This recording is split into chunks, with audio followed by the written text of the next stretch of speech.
Di video kali ini gue mau sharing kepada kalian tentang suka duka menggunakan Google Pixel 3 selama sebulan terakhir. Jadi yang pertama, device ini gue beli pada tanggal 2 Juli 2022 di harga 1,7 juta. Saya dapatnya di sebuah toko fisik di Jogja ya. Lokasinya di depan Polda DIY, sebelah Hartono Mall. Pasti kalian udah pada tahu juga. Apa yang gue suka dari Google Pixel 3? Yang pertama jelas dari desainnya.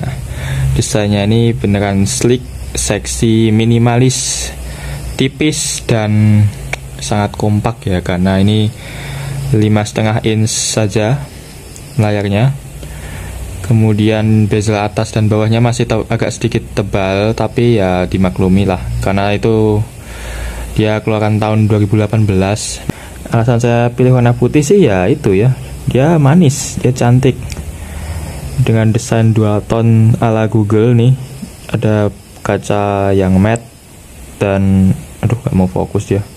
Ada kaca yang matte dan ada kaca yang glossy. Kemudian di tengahnya ada pixel imprint. Ya, untuk desain sih saya nggak perlu diragukan lagi ya, saya sangat menyukainya, cantik dan sangat nyaman untuk digenggam untuk satu tangan. Kemudian untuk layar ya, untuk layar sih dia biasa aja sebenarnya. Layarnya ini 5,5 inch OLED, 5,5 inch OLED yang resolusinya itu Full HD ya. Ini layarnya masih 60 Hz, tapi ya nggak apa-apa lah demi memberirit baterai ya. Saya juga nggak gitu perlu layar yang refresh rate-nya gede.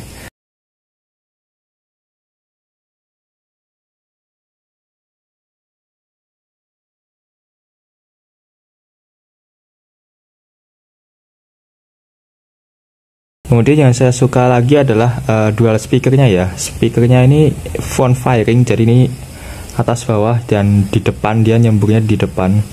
Dan dia udah stereo. Ini bagus banget. Coba kita play video ya.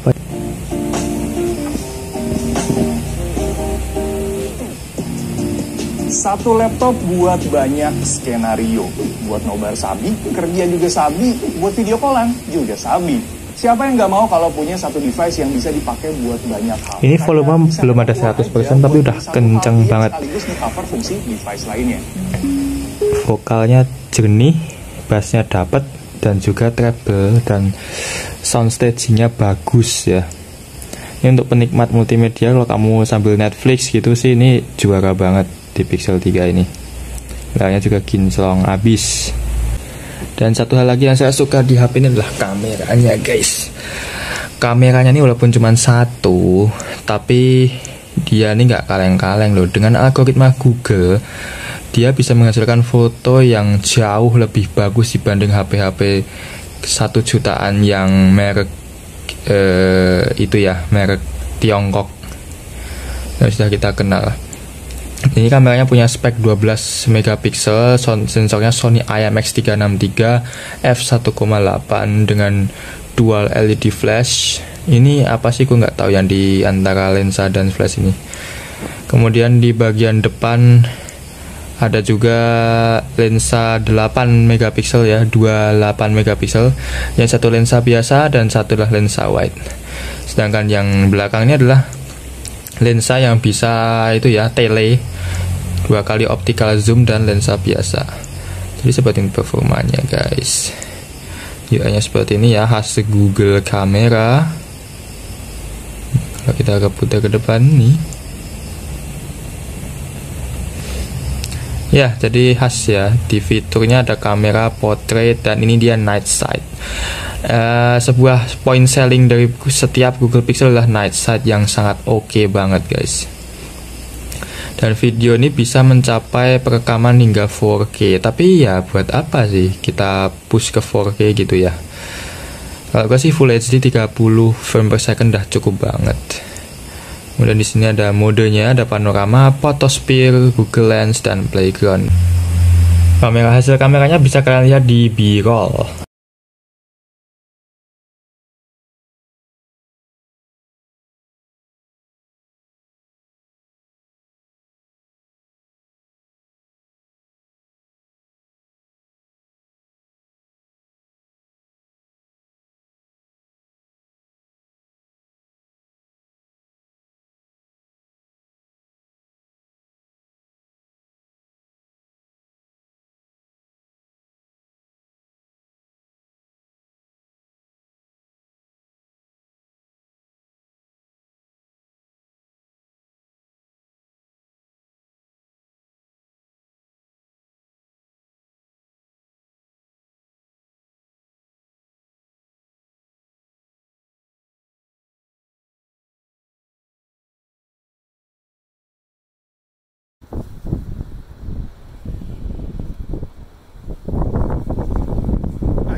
Kemudian hal yang saya suka yang terakhir adalah user interface.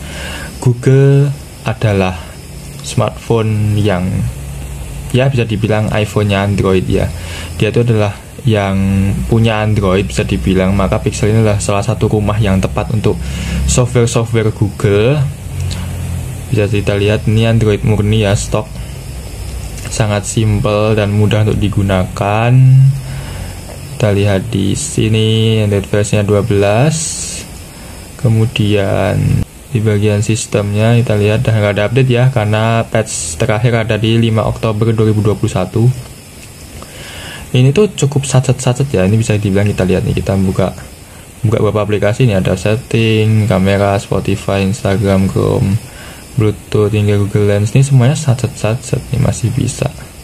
Tinggal dikembali nih. Cepet banget loh. Ya, bisa dibilang sangat snappy, fast and reliable. Cocok untuk digunakan sehari-hari ya, walaupun RAM cuma 4 GB. Dan ini internal storage-nya hanya 64 GB ya. Kemudian untuk spesifikasi yang lain, dia pakai prosesor Snapdragon 845 yang kecepatannya sudah disunat alias di nerf ya. Kecepatan Snapdragon 845 ini udah kena nerf oleh Google karena untuk menghemat baterai, karena baterainya juga kecil. Ya, salah satu hal yang saya tidak suka juga di Google Pixel 3 ini.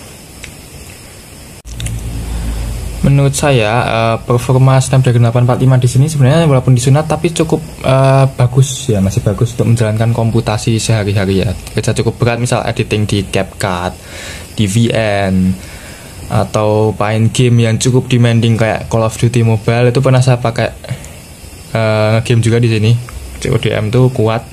Cuma yang bikin aku nggak nyaman tuh karena panasnya aja sih. Dia tetap panas karena bodinya tuh tipis, sehingga dia nggak punya cooling system yang bagus.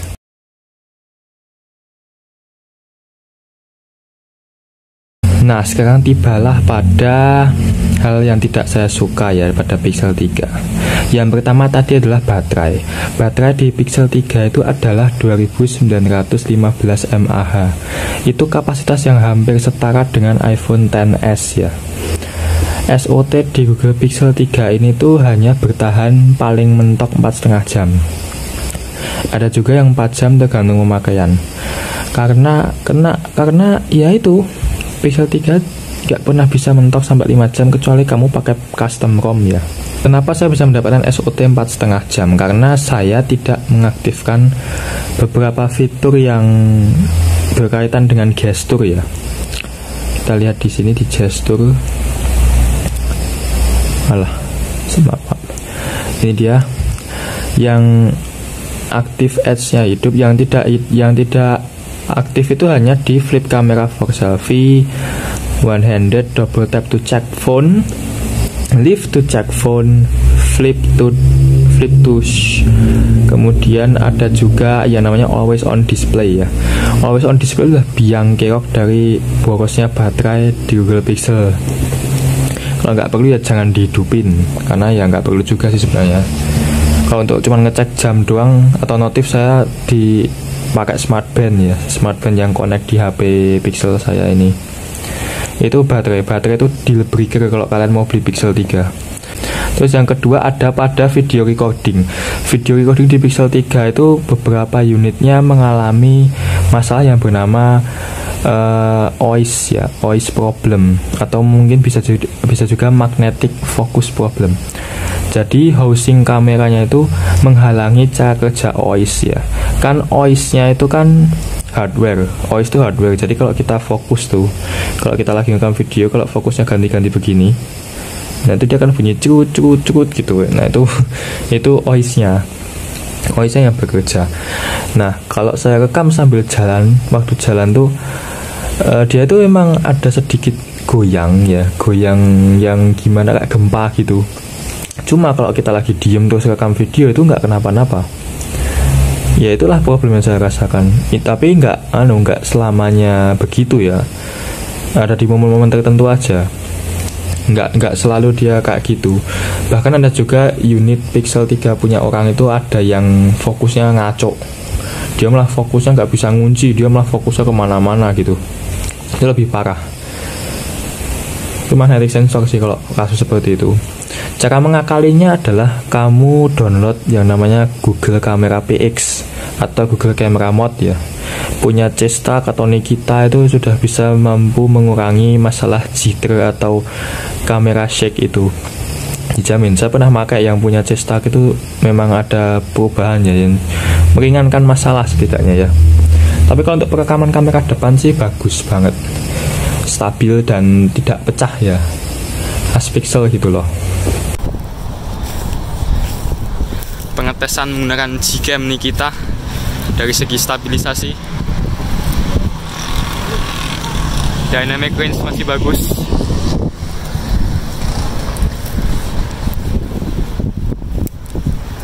Kita coba agak lari.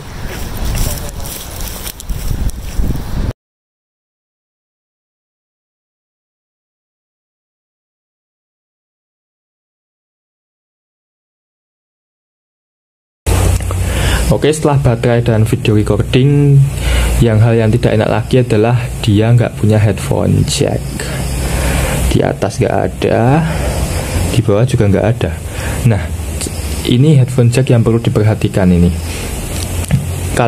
Aku punya adapter jack to Type C ya, merek Vention ya, Vention.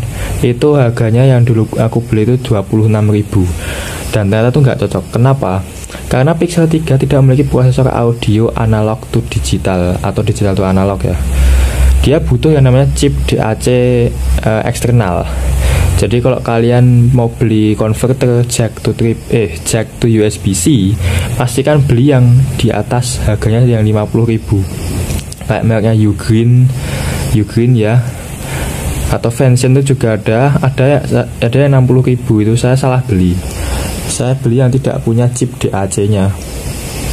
Ya cukup nyesel juga sih, cuman ya udah, saya juga punya TWS kok. Jadi ya so what gitu. Itu yang perlu diperhatikan. Kalian harus beli adapter yang ada DAC. Kalau enggak ya beli Type C earphone yang mereknya Remax itu. Ada yang cocok buat Pixel 3. Cari aja di marketplace. Kemudian yang keempat, yang terakhir adalah video call WhatsApp yang burik. Sebenarnya saya nggak gitu percaya ya sama video call WhatsApp burik di Google Pixel. Ini BTW ini unit Inter ya, ini unit US. Soalnya saya pernah melihat video di YouTube itu kebanyakan owner Pixel 3a sih sama 3 XL itu ngeluh kalau video call WA burik kalau di dalam ruangan ya. Tapi punya saya enggak. Punya saya tuh biasa aja. Di sebuah ruangan yang hanya bermodalkan lampu 8 watt ini aja cukup bagus loh dipakai WhatsApp. Ini saya kasih B-rollnya di sini. Saya kasih buktinya. Itu bukti foto aja ya, bukan video aktual waktu WhatsApp.